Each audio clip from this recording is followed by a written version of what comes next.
Hey guys, today I am going to share like a super quick page that I'm going to put together for my Life Crafted album. This is also part of the 3 to Inspire blog post over on the Citrus Twist blog. The link is down below in the description box, so head over and check that out when you've finished watching the video. Now what I'm going to do is I've printed out a full page photo and a little 3x4 photo, and this is actually me when I was creating this page, because the first part of my 3 to Inspire challenge to you is get yourself in the photo. It doesn't happen that often, I know, even for me, but especially at this time of year, it's really important to be able to document yourself as well. Now, the thing is that I did this sort of stamped background because I had just received my design team kit, which includes this amazing 6x8 stamp set called Get Messy. Perfect for us, don't you think? Full of creativity.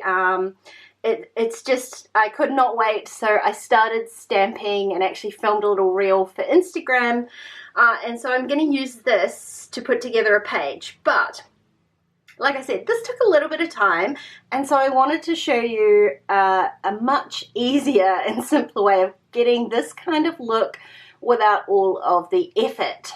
Now, my second part of this challenge here is to not use white as a background. Use a pattern paper, use a colour, whatever you've got handy.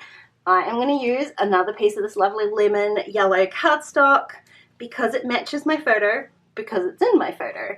And so grab yourself the background that you want to use, and I am going to use the entirety of this stamp set. So the easy way to do this is just, well, obviously you have to pull the stamp set out of the packet.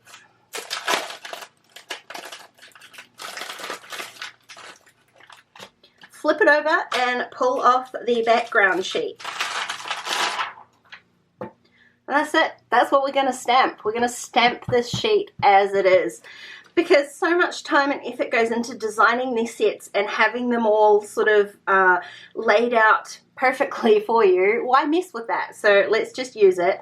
I will say this is not the first time that I've used this set, obviously, and I'm a little bit lax when it comes to putting stamps back onto this sheet perfectly, so I'm sure that there will be a few in here that aren't quite as perfect as they should be. That's my fault, not the stamp set. So this sort of idea is perfect if this is the first time that you've used the stamp set. Otherwise, just make sure that everything is reasonably in the right place. Just fix a couple more up here.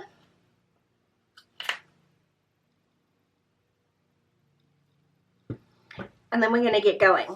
Now, because this is a 6x8 stamp set, it is sort of perfectly sized for my Life Crafted size page, which is 5x8 1/4. So there's going to be a little bit of overlap at the top. If you wanted to do this technique on a larger piece of paper, I mean, frankly, a smaller piece is even easier, but if you wanted to do a 12x12, then you're just going to have to like multi-stamp this. So maybe do it 2 times or 4 times on a larger scale. Either way, it still works. You just have to shift your paper a little bit. So what I'm going to do is move my photo out the road so it doesn't get inky, and I am going to ink up this entire stamp set. Now, I'm not being too sort of prissy about it, but I do want to make sure that everything gets inked up, and I don't want to take too much time doing that because I don't want the ink to dry. I want it to stay nice and juicy on all of the stamps, so I'm kind of just making sure I get everything nice and covered. And then I'm going to go ahead and just really carefully place my paper. I'm going to try and get this reasonably straight on here. Place it straight down, don't move it. I just use the background sheet. Hold it in place with one hand and then press with the other. If you don't want to use your background stamp set, then just grab a spare piece of paper. Basically, you just want to make sure that you're getting nice contact with all of those stamps all over your paper.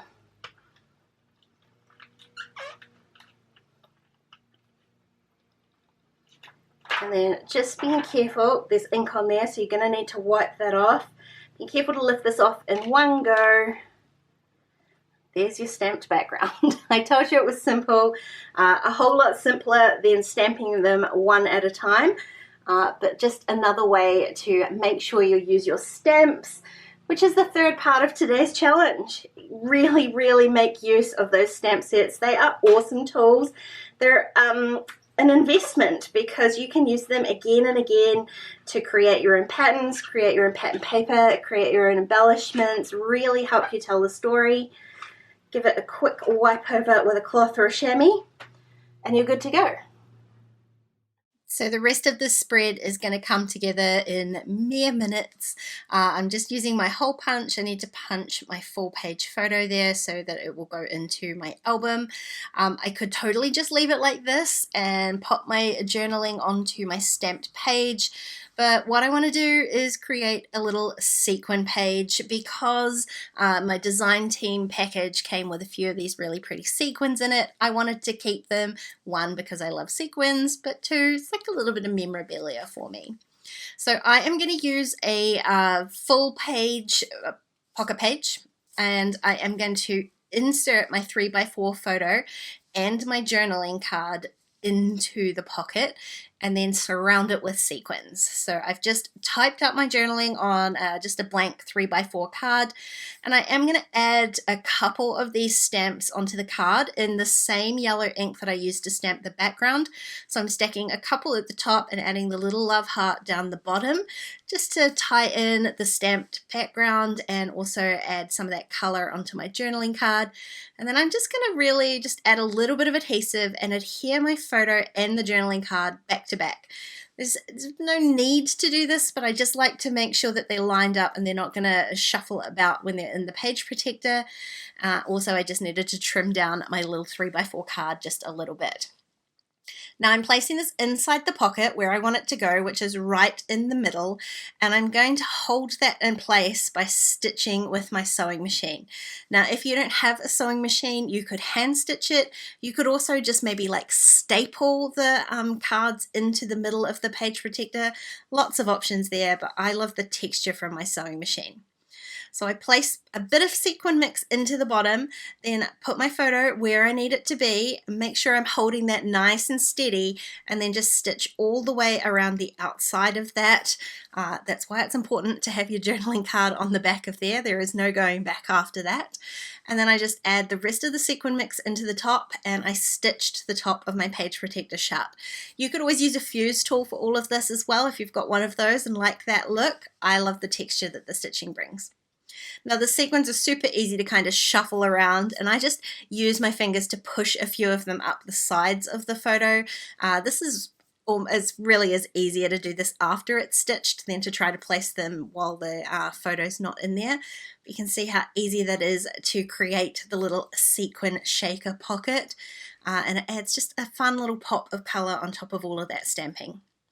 Now, I'm not adding a whole lot else to this spread, to be honest, but I do want to add a kind of little title over on my photo.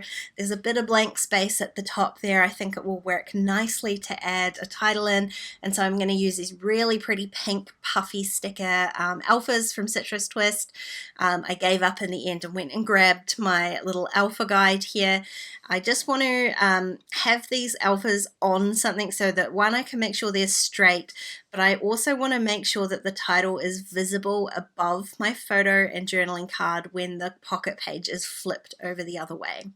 It's a tiny little detail, but it's one of those things that really bugs me when the title is half obscured by a card. So you can see there I just lined up the pocket page, and then I can put my title down. I'm going to just spell out me time, so I only really need to add the first word, and then I can add me on top of that. I'm going to center it into the middle. I can make sure everything's nice and visible, and then I'm also going to use that same yellow ink and that same tiny little heart stamp and just stamp a little heart into the gap underneath my title. Now I print at home on an inkjet printer using Canon Photo Glossy 2 paper, which is what makes it super easy to stamp directly onto the photo. And that's it. I told you it would come together in minutes. The longest part of this was by far the stamping, but if you use my cheats way, then you'll get done even quicker. If you enjoyed this video, please give it a thumbs up and don't forget to subscribe to my channel if you haven't already. If you want to keep watching, there are a couple more videos on screen. Otherwise, I'll see you next time. Bye guys.